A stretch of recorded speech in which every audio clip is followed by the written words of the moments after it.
म्हाडाच्या घराची लॉटरी लागल्यानंतर नागरिकांचा आनंद गगनात मावत नाही. मात्र त्यानंतरचं गृहकर्ज आणि मुद्रांक शुल्क नोंदणीसाठी मारावे लागणाऱ्या फेऱ्यांमुळे या आनंदावर विरजण पडायला सुरुवात होते.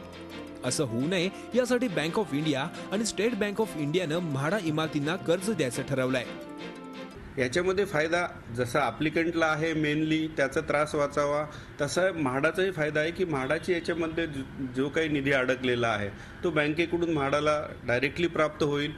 हे टेनामेंट जे आहे ते आम्ही बँकेंना प्लेज करणार आहोत, म्हणजे बँकेलाही श्युरिटी आहे, गॅरंटी आहे. म्हाडांच्या अधिकाऱ्यांबरोबर ज्यावेळेला आमचे अधिकारी काम करतील त्यावेळेला एक सिंक्रोनायझेशन राहील.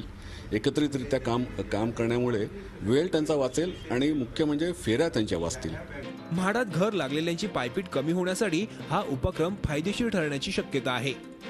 म्हाडा म्हटलं की दलालांचं चक्र आणि फेऱ्यांच्या जाळ्या संपत नाही.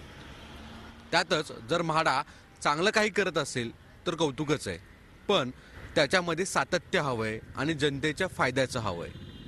व्हिडिओ जर्नलिस्ट अमित गिरीसह सागर कुलकर्णी, झी मीडिया, मुंबई.